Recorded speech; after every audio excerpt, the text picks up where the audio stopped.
Well, speaking of all of those issues, those were all values issues, and it just so happens that we have the Value Action Team chairman with us, Vicky Hartzler, who chairs that committee on Capitol Hill, does a great job. Chip Roy championing those values from Texas. So thanks so much for joining this panel. Thanks for having us. You bet. Let me just start, Vicky, with you. I mean, there's a number of these issues you've been leading out on. This has been a crazy year. And when we look at the coronavirus, we look at these relief packages, one of the things you've been championing, which I know a lot of our pastors care about and a lot in the faith community care about, is that you've been working to make sure that when businesses, if they get the immunity from civil action, that churches and nonprofits are included in that as well. You bet. It's so important that we have liability protections for our churches, for our places that have been on the front lines, really, of this coronavirus, providing help to the local community, whether it be through food banks or clothing banks or just being there, helping and ministering to people. And for churches to be able to reopen with confidence, it's vital that they have these liability protections from frivolous lawsuits. And we know that they happen, unfortunately, that there are lawyers out there who are happy to file something, and we want to protect our churches. So we're working hard to make sure that that's included in some future package because our churches are really need to be the providing the answer to address people's fears and to everything else going on. You know, and I look at that list of all those issues, Chip. I think of your race in Texas. I know everybody in the House is up for re-election every 2 years, so this is an election year.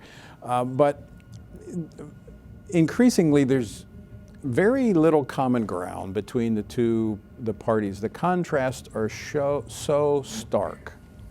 No, you're absolutely right. I have the distinct honor of running against Wendy Davis in Central Texas, who most viewers will remember was somewhat infamous for in 2013 taking the floor of the Texas Senate, filibustering not just for abortion, but for third trimester abortion all the way up through birth.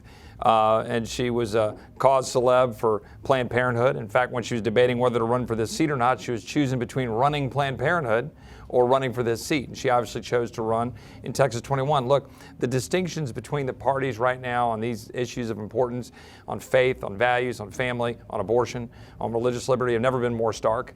And I think we're seeing that play out in real time right now with the vitriol connected to the Supreme Court issue and what's happening there. And, you know, if you want to see a distinction, Kamala Harris is right there with Wendy Davis in terms of third trimester abortion. We know where they fall on religious liberty. We know where they fall on the issues in terms of the court and who they want to put on the court.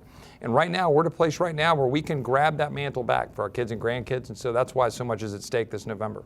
Yeah, and I want to come back to you in a moment on the court because you previously served in the Senate Judiciary Committee as a member of the staff.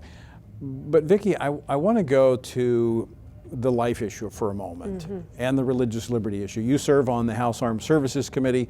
Last week, the administration, the Department of Defense, I should say, adopting new policies in line with the President's executive order on religious freedom from May of 2017.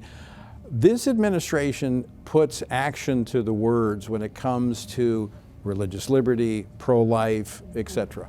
Yeah, promises made, promises kept, and that's just not a slogan. It's the reality with this president, and I appreciate him recognizing and making sure our men and women in uniform are protected and they can express their faith according to their deeply held beliefs, as well as protecting chaplains. It's sad that you have to have a policy in place to protect chaplains and give them the ability to speak and provide spiritual answers to problems, but with this new edict from the Department of Defense, that'll be very, very helpful. But on the life issue, as Gil said, we have the most pro-life president we have ever had. First thing he did was expand the Mexico City policy to make it even further that any organization that provides abortion around the world will not qualify for any of United States funding.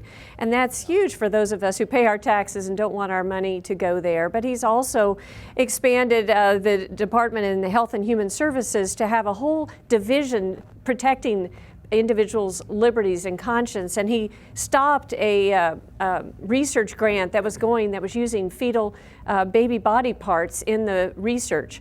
And so it's just one thing after another where he has stood up for life, and I certainly appreciate his efforts. Yeah, it's no wonder the left's all worked up. This is an administration that actually is doing what they said they would do, and that's, quite frankly, that's different. And every issue she just outlined is a clear distinction of what would happen with a Biden administration. Mexico City policy, gone, right? I mean, all of that stuff is what's at stake in November.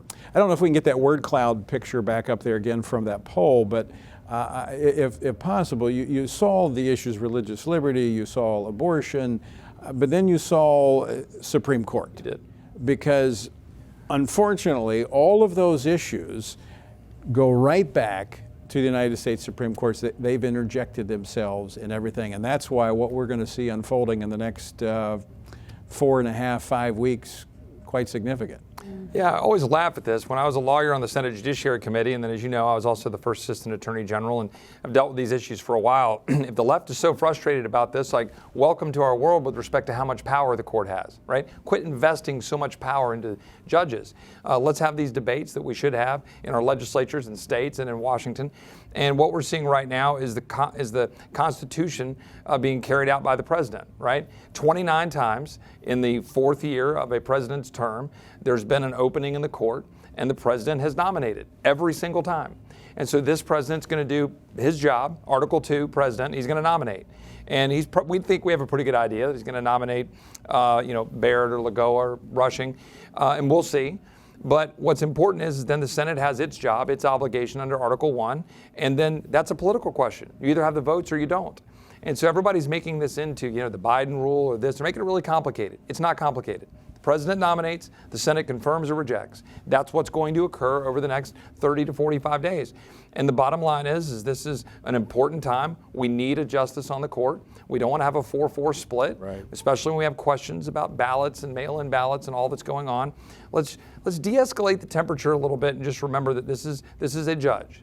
And we're going to fill the court, follow our obligation, and then proceed from there. And I think we've got an opportunity here, and the president is absolutely right to be focusing on constitutional justices to replace the spot. And we wish Justice Ginsburg's family well and a great celebration of her life this week. Vicky Hartzler, you and I we've prayed together. We understand that there is sometimes more than what meets the eye when it comes to what's happening in this city. There is a spiritual dynamic. Mm-hmm. What is happening right now in our country, when you see it on the streets of America, when you see the debates that are raging, mm-hmm, some peaceful, but many violent. Mm-hmm. What would you say to the values voters, to the Christians across this nation in terms of the significance of this moment and what they need to be doing? Mm-hmm. Well, Ephesians says that in the day of evil, you'll be able to stand if you clothe yourselves with the armor of God. And we are in a day of evil, I believe now, but God has not left us helpless. We've got the Holy Spirit, and He's also empowered us with the tools that we need. And certainly prayer is the key. And it's the opportunity, it moves the heavenlies. We don't wage war against flesh and blood, but against rulers and authorities and powers of darkness and spiritual forces of evil in the heavenly realms. But prayer breaks that, and action following that by getting out and putting our feet to those prayers. And I was reminded today reading the Bible of Psalm 51:10, where God invites us, says, "Call on me. Call on me in your day of trouble. I will deliver you, and you will honor me."